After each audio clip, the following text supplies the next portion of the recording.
Today's story is a tale from Australia. BUNYIP in the Moon. BUNYIP, a mythical creature thought to be found in the swamps and creeks of Australia.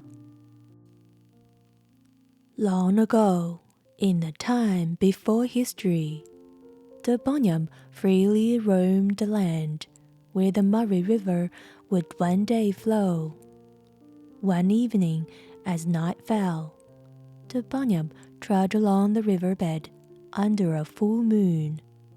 He'd hoped to glimpse something that would serve as his nightly meal. Tiring, the BUNYIP climbed up the riverbank.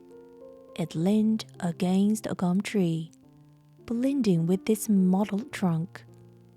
While resting, it realized that it was not alone in the nearby swamp. A hunter crouched motionless in a clump of rushes in the swamp. He was nearly invisible, thanks to a bundle of rushes tied on his back. Two unsuspecting ducks paddled by, only to be snatched up by the hunter. With the rushes still tied to his back, the man turned towards his nearby camp, carrying the ducks. As the hunter passed the gum tree, the BUNYIP braced himself, ready to seize the man. That slight hesitation proved to be the BUNYIP's undoing. Instead of capturing the hunter, the BUNYIP caught only a few of the rushes strapped to the man's back. The terrified hunter scrambled down one bank of the riverbed and up the other. He shouted an alarm to his people as he ran towards the camp.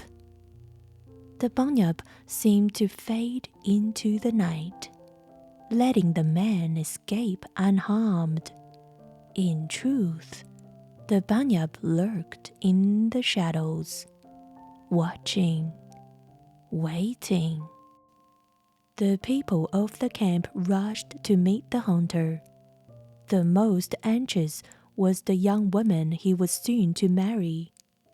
She took the ducks that he still carried and spoke soothing words to him.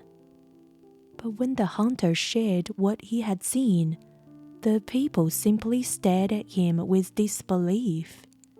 And that is when the BUNYIP saw its chance.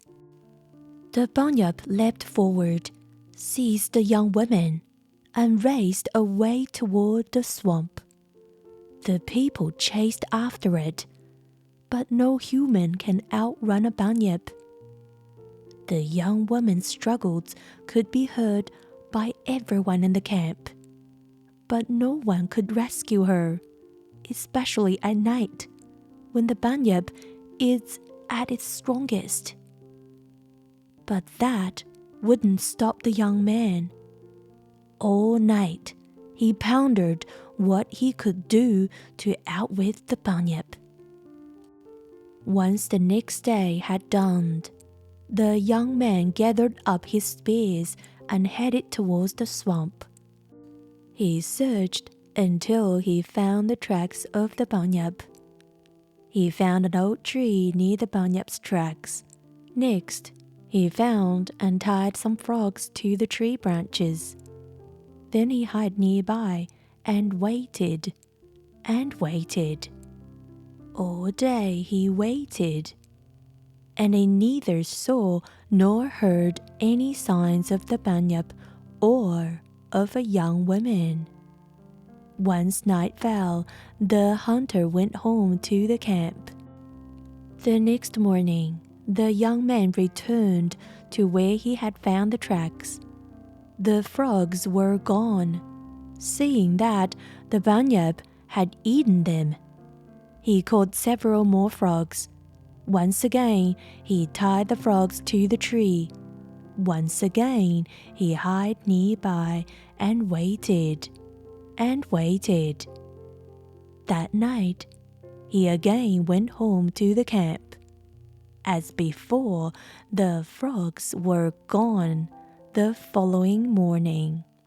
Day after day, he patiently caught several frogs, set the bait, hid, and waited. The people of the camp worried about the young man.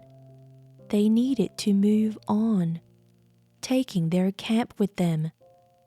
But the hunter steadfastly refused to go with them. He said that one day the bunyip would come to collect the frogs, and he'd have his chance to save the young woman he loved. So the people left without him. One day, a misty rain fell as the man took up his usual post. His patience was finally rewarded. He saw the bunyip, who thought that night had fallen because of the dark mist and waning moon. The bunyip still carried the girl as he approached the bait. Though fearfully afraid, the young man stepped out of hiding and faced the bunyip.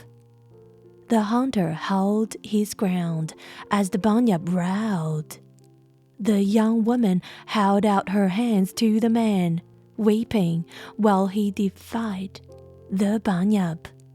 Finally, the young man made his move and threw his spear, but the bunyip was too quick, and the spear missed its mark. Turning, the bunyip grabbed the first thing he could reach, one of the frogs.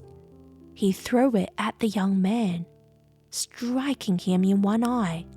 Blinded, but determined, the young man hurled another spear, striking the bunyip in its eye.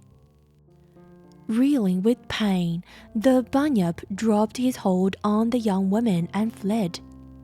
The man dashed toward to hold her in his arms, but she was under the bunyip's spell, and in spite of her love for the man, she turned and followed the bunyip. The bunyip tore through the swamp and raced past where the tea trees flowered. He fled by the black-eyed Susans and flannel flowers. He reached the country where the eucalyptus and cypress trees stood, passing by the sleeping country and the mountain. The young woman blindly followed the bunyip. The young man, stumbling with pain and exhaustion, staggered after them. On and on they went, the young man falling further and further behind. The bunyip seemed to be making his way toward a round hill far in the distance. The young woman, still compelled by the spell to follow the bunyip, stayed close behind him.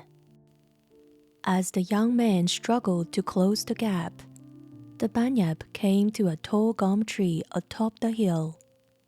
Then, glaring with its one good eye at the man, the bunyip began to climb. The young woman hesitated at the foot of the tree, wary and frightened. She feared that she wouldn't be able to climb such a high tree.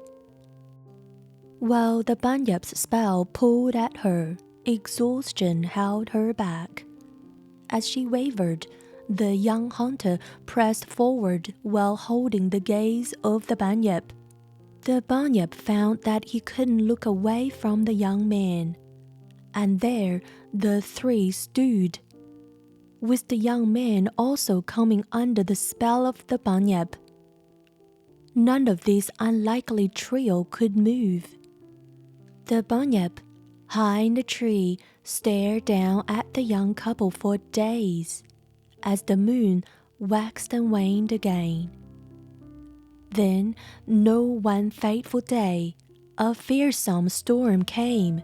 It blew down the tree, revealing that the bunyip was dead. The young man and woman, freed from the spell of the Bunyip, slowly returned the way they had come. After wandering for some time, they found their people. In time, they married and raised a family. Their children are known as frog people. They never destroy frogs. Instead, they leave them as food for the bunyips, so that these fearsome creatures may always be appeased. The next time the moon is full, look up. If you're lucky, you can see the bunyip with its one remaining eye, high in the sky, winking down at you to bring you under its spell. Thank you for listening, boys and girls. This is from Your Story Fairies. Have a good night. Sweet dreams.